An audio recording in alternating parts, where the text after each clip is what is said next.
आगरा में metro train का काम तेजी से चल रहा है। ट्रेन की टेस्ट ड्राइव शुरू हो गई है। आगरा मेट्रो का संचालन ऑटोमेटिक मोड में किया जाएगा, जिसे एटीओ यानी ऑटोमेटिक ट्रेन ऑपरेशन मोड भी कहा जाता है। जहां मेट्रो संचालन के क्षेत्र में ऑटोमेटिक ट्रेन ऑपरेशन मोड सबसे सुरक्षित और कुशल तरीकों में से एक है। वहीं जानकारी के लिए बता दें कि यूपी मेट्रो द्वारा एटीओ प्रणाली के जरिए सफलतापूर्वक लखनऊ और कानपुर मेट्रो का संचालन किया जा रहा है। साथ ही आगरा मेट्रो में यात्रा के दौरान हमेशा ट्रेन ऑपरेटर मौजूद रहेगा। एटीओ मोड में ट्रेन अपनी डिजाइन गति से चलेगी। एक बार स्टेशन पर पहुंचने के बाद ट्रेन ऑपरेटर यात्रियों को सुरक्षित निकास के लिए बटन दबाकर गेट खोलेगा, तो वहीं उस स्टेशन से ट्रेन से सवार होने वाले यात्रियों के सुरक्षित आवागमन को सुनिश्चित करने के बाद गेट बंद करेगा। इसी के साथ गेट बंद होने के बाद ट्रेन दोबारा एटीओ मोड में अगले स्टेशन की ओर बढ़ेगी। वहीं जानकारी के लिए बता दें कि विश्व भर में चलने वाली मेट्रो सेवाओं का संचालन तकनीकी के आधार पर विभिन्न श्रेणियों में बांटा जाता है, जिसे ग्रेड ऑफ ऑटोमेशन श्रेणी कहा जाता है। अत्याधुनिक और नवीनतम तकनीकी से लैस Agra metro train grade of automation 3 श्रेणी की ट्रेन है। इस श्रेणी की ट्रेनें ऑटोमेटिक ट्रेन ऑपरेशन मोड में communication based train control system के जरिए बिना ट्रेन ऑपरेटर के चल सकती हैं।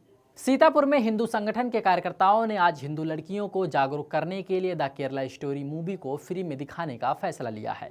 इसके तहत एकमात्र शहर के सिनेमा हॉल में एक शो को बुक कराकर हिंदू लड़कियों को मूवी दिखाकर जागरूक करने का काम किया गया है। वहीं जानकारी के लिए बता दें कि सिनेमा हॉल पहुंची युवतियों को हिंदू शेर सेना के राष्ट्रीय अध्यक्ष विकास हिंदू द्वारा अंगवस्त्र देकर सम्मानित किया गया। वहीं उसके बाद पुलिस की सुरक्षा में सभी लड़कियों और महिलाओं को मूवी दिखाने का काम किया गया। साथ ही जिहाद और धर्मांतरण को लेकर एक बड़े खेल का पर्दाफाश करते हुए हिंदू लड़कियों को आपबीती पर बनी द केरला स्टोरी इन दिनों लगातार चर्चा में बनी हुई है। इसी के साथ आज राष्ट्रीय हिंदू शेर सेना के संगठन के राष्ट्रीय अध्यक्ष और अन्य पदाधिकारी प्रभात अग्निहोत्री, आशीष गुप्ता, आशु सहित अन्य कार्यकर्ताओं ने तकरीबन 160 लड़कियों को एकत्रित करके फ्री में मूवी दिखाने के लिए ऐलान किया है। लड़कियों में फिल्म को लेकर काफ़ी उत्साह है, बारीकी से जानने की उत्सुकता दिख रही है।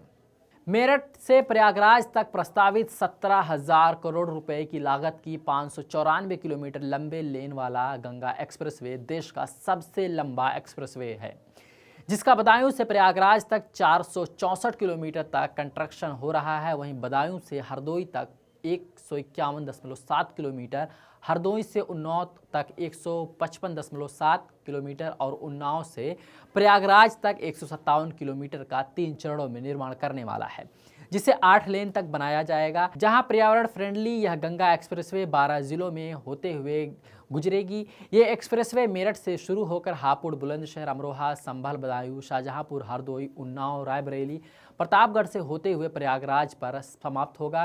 तो वहीं जानकारी के लिए बता दें कि गंगा एक्सप्रेसवे मेरठ को प्रयागराज से जोड़ेगा।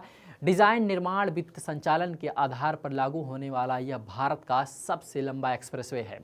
इसी के साथ फिलहाल अभी अदानी समूह के पास 35,000 करोड़ रुपए से अधिक की लागत के 13 ऐसे प्रोजेक्ट हैं, जिनके तहत 5,000 किलोमीटर से ज़्यादा की सड़कों का निर्माण किया जा रहा है, जो 9 राज्य छत्तीसगढ़, तेलंगाना, आंध्र प्रदेश, मध्य प्रदेश, केरल, गुजरात, पश्चिमी बंगाल, उड़ीसा और उत्तर प्रदेश में फैला हुआ है। देश की पहली रैपिड रेल दिल्ली से मेरठ के बीच चलाई जाएगी। इसके ज़्यादातर काम पूरा हो चुका है और बहुत जल्द ही इस रूट पर रैपिड रेल दौड़ती हुई नजर आएगी। वहीं जानकारी के लिए बता दें कि भारत के पहले रैपिड रेल को रैपिड नाम दिया गया है। यह एक नई रिपोर्ट में कहा गया है कि यह ट्रेन हर 5 से 10 मिनट पर यात्रियों के लिए मिलती रहेगी। वहीं दिल्ली गाजियाबाद मेरठ कॉरिडोर पर 17 किलोमीटर तक काम पूरा हो चुका है और मई में इसे चलाया जाएगा। साथ ही रैपिड एक्स 6 कोच के साथ चलेगी। जल्द ही लखनऊ के लोगों को शहर बदला बदला सा नजर आएगा। इन दिनों राजधानी को स्मार्ट सिटी बनाने की कवायद तेजी से चल रही है। जल्द ही लखनऊ की सड़कें चमकेंगी। नगर निगम के स्कूलों में पढ़ने वाले बच्चे स्मार्ट हेल्थ कार्ड के जरिए अपना निःशुल्क इलाज करा सकेंगे। वहीं जानकारी के लिए बता दें कि बीमा का भी लाभ उठा सकेंगे। दिव्यांग पार्क भी होगा। इन सब के लिए बुधवार को मंडलायुक्त अध्यक्षता में स्मार्ट सिटी के कामों की समीक्षा की गई है। इसमें उन्होंने राजधानी में दिव्यांग पार्क का तत्काल टेंडर कराकर काम शुरू करने का निर्देश दिया है। वहीं उन्होंने शिवाजी मार्ग रोड पर लोक निर्माण विभाग के बचे टाइल्स काम, कनेक्शन काम, रोड सेफ्टी, पेंटिंग और रिपेयरिंग का काम युद्धस्तर पर करने के निर्देश दिए हैं। स्मार्ट सिटी प्रयागराज में महाकुंभ के दौरान आपको बेकार बसें नजर नहीं आएंगी। सड़कों पर आप इलेक्ट्रिक बसों से सफर कर सकेंगे। जानकारी के लिए बता दें कि बेकार बसों के संचालन पर प्रतिबंध लग चुका है। वहीं महाकुंभ से पहले 200 से अधिक इलेक्ट्रिक बसों के संचालन के लिए चार्जिंग स्टेशन का निर्माण कार्य पूरी तरीके से चल रहा है। इसमें खास बात यह है कि बसों की चार्जिंग स्टेशन के लिए परिवहन निगम को नगर निगम जमीन उपलब्ध कराएगा। एक चार्जिंग स्टेशन 1 से 2 एकड़ में तैयार होगा। तो वहीं जानकारी के लिए बता दें कि महाकुंभ के दौरान यात्रियों को संगम यात्रा कराने और पर्यावरण सुरक्षा के मद्देनजर इलेक्ट्रिक बसों के संचालन की योजना है। ये बसें 30 से 50 किलोमीटर तक का सफर तय करेंगी। सफर के दौरान चार्जिंग की समस्या ना हो, इसके लिए फाफामऊ, झूसी, बमरौली क्षेत्र में चार्जिंग स्टेशन बनेंगे। धार्मिकता के साथ साथ भगवान राम की नगरी पर्यटन की दृष्टिकोण से भी अब विश्व के मानचित्र पर स्थापित हो रही है। इतना ही नहीं, अयोध्या को अब सोलर सिटी के रूप में भी विकसित किया जाने की योजना चल रही है। बीते दिनों नगर निकाय चुनाव में संत समाज को संबोधित करते हुए मुख्यमंत्री योगी आदित्यनाथ ने घोषणा की थी कि अयोध्या देश का पहला सोलर सिटी होगा। वही जानकारी के लिए बता दें कि सीएम योगी की घोषणा के बाद अब सोलर सिटी के रूप में अयोध्या को विकसित करने की कवायद भी तेज कर दी गई है। इसके लिए प्रथम चरणों में सरकारी भवनों पर सोलर पैनल स्थापित करने का काम भी शुरू किया जा चुका है। इस बीच कलेक्ट्रेट और कमिश्नरेट में सोलर पैनल लगा दिए गए हैं। उत्तर प्रदेश माटी कला बोर्ड ने चित्रकूट में माटी से बने खिलौनों को बढ़ावा देने के लिए 5 लाख रुपए की धनराशि लोगों को देने की योजना बनाई है। बोर्ड की कोशिश है कि चित्रकूट की मिट्टी के खिलौने प्रदेश की अन्य जगहों पर पहुंचे। इसके लिए चित्रकूट का पहला जिला ग्रामोद्योग विभाग तेजी से जुटा हुआ है। माटी से बने खिलौने के अलावा माटी के बर्तन बनाने की भी कवायद काफ़ी तेजी से आगे बढ़ रही है। वहीं जानकारी के लिए बता दें कि माटी से बने बर्तनों की मांग बाजारों में इसलिए अधिक है कि प्लास्टिक बैन होने के बाद खाने पीने से लेकर सभी दैनिक कार्यों में माटी के बने बर्तनों का प्रयोग अधिक होने लगा है।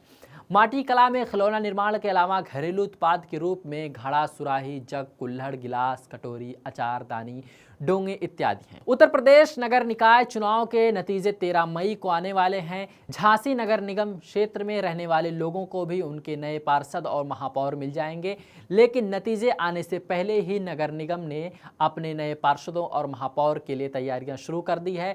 नगर निगम की पहली मंजिल पर बने सदन को नए रूप से तैयार किया जा रहा है। सदन में कई बड़े परिवर्तन किए जा रहे हैं। इसे अत्याधुनिक रूप से तैयार किया जा रहा है। वहीं जानकारी के लिए बता दें कि सदन में एकॉस्टिक साउंड सिस्टम लगाया जा रहा है। साउंड सिस्टम के लगने के बाद सदन के अंदर होने वाला शोर शराबा अब बाहर नहीं आ पाएगा। सदन में 100 लोगों के लिए बैठने की व्यवस्था की जा रही है।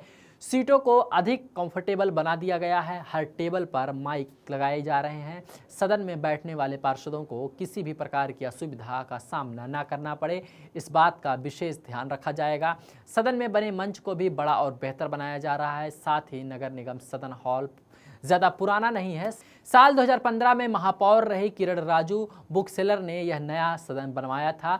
अब 8 साल बाद सदन को दुरुस्त किया जा रहा है। आधुनिक समय की मांग को साथ लेकर ये तैयारियां की जा रही हैं। मुख्य अभियंता SK सिंह ने बताया कि इस महीने के अंत तक सदन बनकर तैयार हो जाएगा। मई के महीने में गर्मी ने अपना 3rd डिग्री टॉर्चर शुरू कर दिया है। शुरुआती दिनों में मौसम खुशनुमा होने के बाद बीते 4 दिनों में भगवान भास्कर की तपिश लोगों को सताने लगी है। मौसम विभाग का अनुमान है कि 14 मई के बाद वाराणसी में मौसम और भी तीखा होगा। इसके अलावा हीट वेव का कहर भी लोगों को झेलना पड़ेगा। वहीं जानकारी के लिए बता दें कि IMD के मुताबिक वाराणसी में 11 मई को अधिकतम तापमान 41 डिग्री सेल्सियस के करीब रहने का अनुमान है। वहीं न्यूनतम तापमान 24 डिग्री सेल्सियस तक रहेगा। इस पूरे हफ्ते मौसम यूं ही रहने की उम्मीद जताई जा रही है।